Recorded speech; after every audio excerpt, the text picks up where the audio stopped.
جب ہم نے تقوی کے متعلق اتنا سماعت کیا تو آئیے ہم یہ عزم کریں کہ اب ہم پاکیزہ زندگی گزاریں گے اور یہ زندگی تقوی اور پرہیزگاری سے مزین ہوگی۔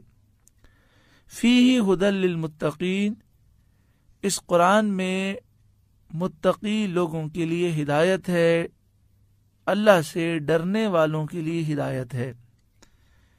اب آگے اللہ سے ڈرنے والوں کی علامتوں کا ذکر ہے۔ فرمایا الذین یؤمنون بالغیب، وہ جو بے دیکھے ایمان لائیں۔ بے دیکھے ایمان لائیں، اس کے معنی یہ ہیں کہ انہوں نے نہ قبر کے معاملات کو دیکھا ہے نہ حشر کے معاملات کو دیکھا ہے، مگر ان کا ایمان ہے کہ یہ سب ہونا ہے۔ انہوں نے اللہ کے عذاب کو دیکھا نہیں، لیکن اللہ سے وہ ڈرتے ہیں عذاب کے آنے سے پہلے۔ وَيُقِيمُونَ الصَّلَاةَ، اور متقی وہ لوگ ہیں جو نماز قائم رکھیں۔ جو متقی ہوتا ہے وہ نماز کی پابندی کرتا ہے۔ ایمان کے بعد سب سے اہم عبادت نماز ہے۔ جب بھی نماز پڑھیں، ظاہری اور باطنی آداب بجا لا کر توجہ سے اطمینان سے نماز پڑھیں کہ اس کی برکت سے دنیا کے مسائل بھی حل ہوں گے اور آخرت کے مسائل بھی حل ہوں گے۔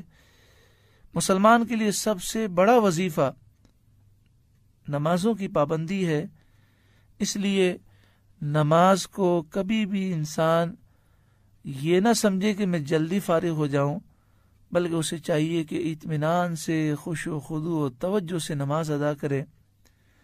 نماز کی کتنی اہمیت ہے، سورہ مدثر آیت نمبر 42 اور 43 میں ہے، 29واں پارہ ہے، ما سلککم فی سقر، جنتی جہنمیوں سے پوچھیں گے کہ کیا عمل تمہیں جہنم میں لے گیا، تم جہنم میں کیوں گئے؟ قالوا لم نک من المصلین، وہ جہنمی کہیں گے کہ ہم نماز نہیں پڑھتے تھے۔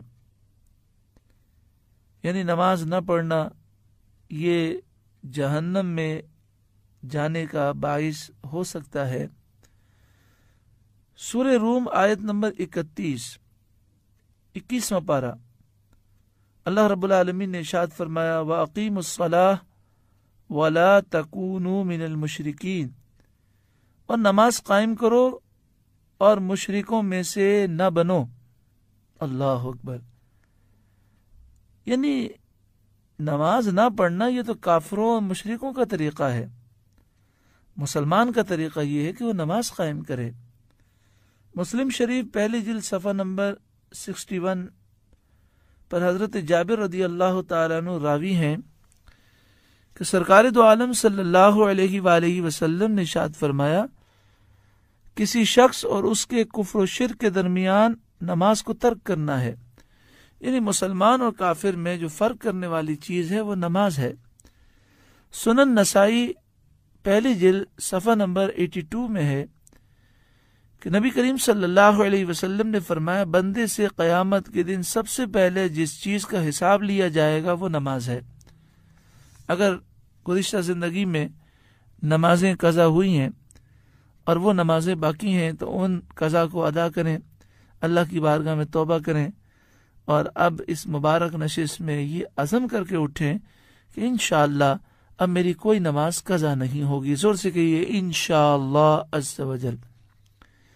وَمِمَّا رَزَقْنَاهُمْ يُنْفِقُونَ، اور ہماری دی ہوئی روزی میں سے ہماری راہ میں اٹھائیں۔ یعنی متقی لوگ اللہ کی راہ میں خرچ کرتے ہیں۔ کتنا پیارا انداز ہے، وَمِمَّا رَزَقْنَاهُمْ، جو روزی ہم نے انہیں دی اس میں سے ينفقون، وہ خرچ کرتے ہیں۔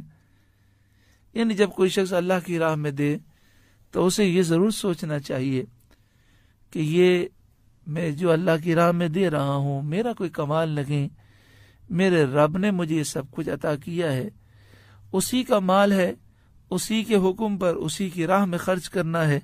وہ کتنا کریم ہے کہ اس پر ہمیں فضیلتیں عطا فرماتا ہے، دنیا میں ایک کے بدلے 700 تک، اور آگے فرمایا واللہ یضاعف لمن یشاء، اللہ جس کے لیے چاہتا ہے اس میں اضافہ فرماتا ہے، اور آخرت میں بے حساب فضیلتیں عطا فرماتا ہے۔